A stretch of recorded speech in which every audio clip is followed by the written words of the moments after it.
हरे कृष्णा। राधे राधे। आप सभी का स्वागत है मेरे YouTube चैनल श्री राधा माधव रसामृत में। आज की वीडियो हमारे कार्तिक मास महात्म के अध्याय 11 की है। पिछले अध्याय में हमने देखा कि किस प्रकार जालंधर ने देवताओं पर आक्रमण करके उन पर शासन किया। आज की कथा को आगे बढ़ाते हैं तो सबसे पहले हम प्रणाम करेंगे गणपति महाराज को। प्रथम पूज गिरजा तनय, कोटि सूर सम आभ, विघ्न विनाशक आप हैं, जीवन के शुभ लाभ। बोलो गणपति महाराज की जय। गुरु वंदना करते हैं। सतगुरु की महिमा अनंत, अनंत किया उपकार, लोचन अनंत उघाड़िया, अनंत दिखावड़ हार। बोलो गुरु महाराज की जय। कथा शुरू करते हैं। नारद जी बोले, इंद्रादि देवता दैत्यों को फिर आता देख भयभीत हो विष्णु भगवान की स्तुति करने लगे। कच्छ मच्छ आदि रूप धारण कर भक्तों के दुखों को दूर करने वाले ब्रह्मा विष्णु शिवादि रूप में जगत की उत्पत्ति करने वाले तथा गदा शंख पद्म और खड़ग धारण करने वाले आपके लिए हमारा नमस्कार है। हे असुर निकंदन गरुणायक, पीतांबरधारी, यज्ञाति क्रियाओं के भोक्ता, अविकारी, शरणागत त्राता, हम आपको बार बार नमस्कार करते हैं। दैत्यों से संतापित मनुष्यों के दुखों को ध्वंस करने के लिए वज्र रूप तथा शेषनाग की शैया पर शयन करने वाले सूर्य चंद्रमा रूपी दो नेत्रधारी आपको बार बार नमस्कार है। नारद जी बोले, इस प्रकार दैत्यों के नाश करने वाले विष्णु भगवान ने देवताओं के संकट को जान लिया।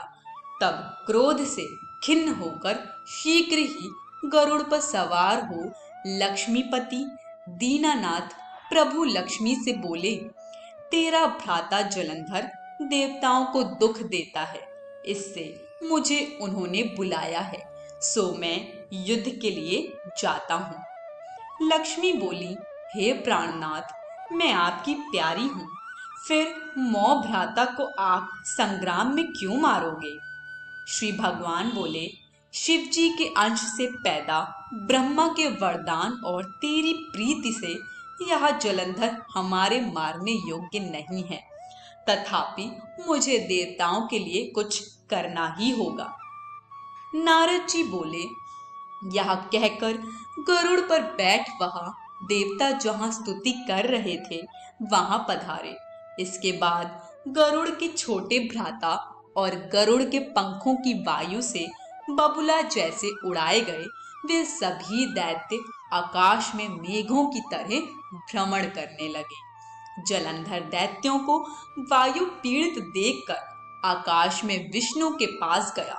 वहां बड़ा भारी युद्ध हुआ। विष्णु ने बाणों से दैत्य के ध्वजा छत्र और घोड़ा काट दिए और एक बाण उसके हृदय में मारा।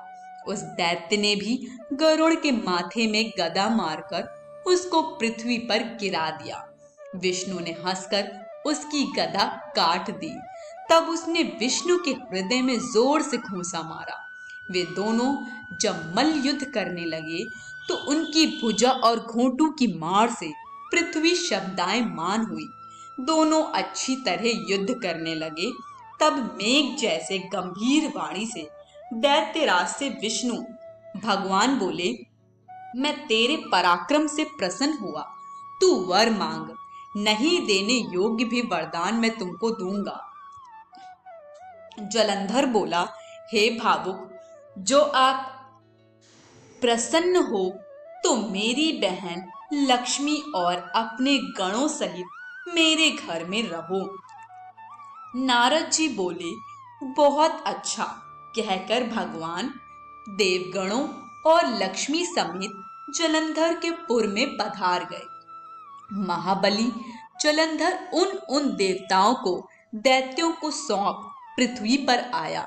देवता गंधर्व सिद्ध तथा रत्न के समान उत्तम वस्तुओं को अपने अधिकार में करके तथा देव, गंधर्व, सिद्ध, सर्प, राक्षस, मनुष्य इनको अपने में राज्य बसाकर वह त्रिलोकी का राज्य करने लगा। वह पिता तुल्य धर्म पूर्वक अपनी प्रजा का पालन करता था। मैं एक समय उसके राज्य का वैभव सुनकर उसे देखने तथा वहां रह रहे भगवान के दर्शन हेतु उसकी राजधानी जा पहुंचा। आज की कथा यहीं समाप्त होती है।